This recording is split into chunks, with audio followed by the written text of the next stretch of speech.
Hello, I'm Anna Sell for Beneath the Surface with Scott Gibson. Scott recently sat down with Keith Schaefer of the Oil and Gas Investment Bulletin. They discussed where the global economy is headed and where the current fear is stemming from. Enjoy. Hi, my name is Scott Gibson with Beneath the Surface. I'm here with Keith Schaefer of the Oil and Gas Investments Bulletin. Hi Keith, thanks for being with us. Thanks for having me, Scott. Now, you're an expert on what's going on in the oil and gas markets, but you also derive your decisions from what's going on in the global economy. What's your take right now of where things are at and where they're likely to go going forward? Well, I think one of the big pieces of news that really has been lost in all the media talk about the negativity surrounding Europe is that the world's economy is actually doing as well as it has ever done any time in history, maybe except 2007. You look at the developing world and how fast they're growing. And even in the States, things are much better than people have really feared that they would be. We're now fairly convinced there will not be a double-dip recession in the United States. So outside of the media hype surrounding Europe, the world's economy is actually doing quite well. And that's why you're seeing oil at $100 a barrel, even when the world is crying, you got to be kidding me, there's this huge black cloud recession. No, there's not. The price of oil is telling us that the world's economy is actually doing very well right now. Well, where is all this fear coming from then? You see what's happening in Europe. Is it just a media-driven event? It is a media-driven event and a social media-driven event. Now that everybody gets to be a guru on Twitter and Facebook, there's an unbelievable amount of information out there. And it's almost too much to process. And I think that's what we're seeing is that investors are leaving the market now because it's information overload. They're getting whipsawed and they just don't know which way to turn. Well, with that amount of fear out there, it seems like the play is a contrarian play, that we're in an opportunity where there's $8 trillion of cash in the sidelines, but the stocks are really cheap, especially with the juniors and the small caps.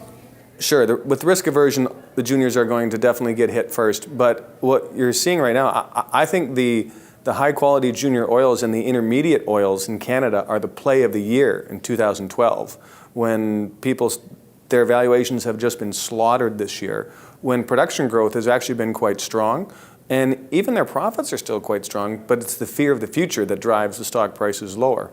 And so with a little bit of lessening of that fear, I can see the intermediate oil stocks being the trade of the year in 2012. Well, tell us about gas and what's been going on in the gas market lately and what you see happening or coming for the next couple of years. Well, what's driving gas prices right now is the financial engineering of all the gas majors. So what's happened here is that despite gas prices being at record lows for the last 10 years, they're going lower. And the reason for that is we're getting more and more efficient at finding gas, and we're getting much more efficient at finding cheap capital to drill for gas.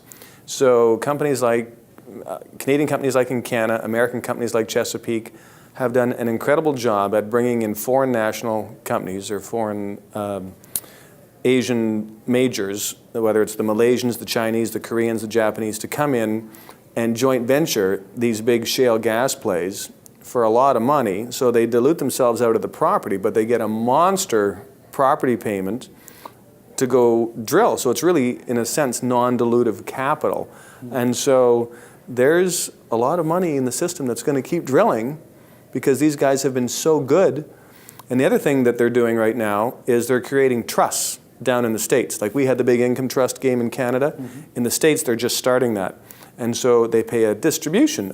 And so all of a sudden, they're yield stocks. And because interest rates are zero, investors are flocking to these new trusts down in the States where they have 7-8% yield, even though it's gas. And so that game is just getting underway. So that makes me even more bearish on gas over the next 2 or 3 years. Well, being bearish on gas, where's the opportunity for an investment, particularly in the small cap space? In the small cap space, not much. The real trade is not in the producers. It's in the pipeline companies and the shippers, and those are bigger companies. Gas, the juniors need to get out of gas. It is no longer a small man's game. The beautifully fragmented junior entrepreneurial market that we enjoy in Canada, for gas, forget it. Get out and stay out and just wait for the carnage. Thanks very much, Keith. I appreciate your take on what's going on in the markets right now and specifically with the gas and the oil and gas market. Again, that's Keith Schaefer of oilandgasinvestmentbulletin.com. Thanks very much, Keith. Thanks, Scott. Thank you for watching Beneath the Surface with Scott Gibson. Stay tuned for more.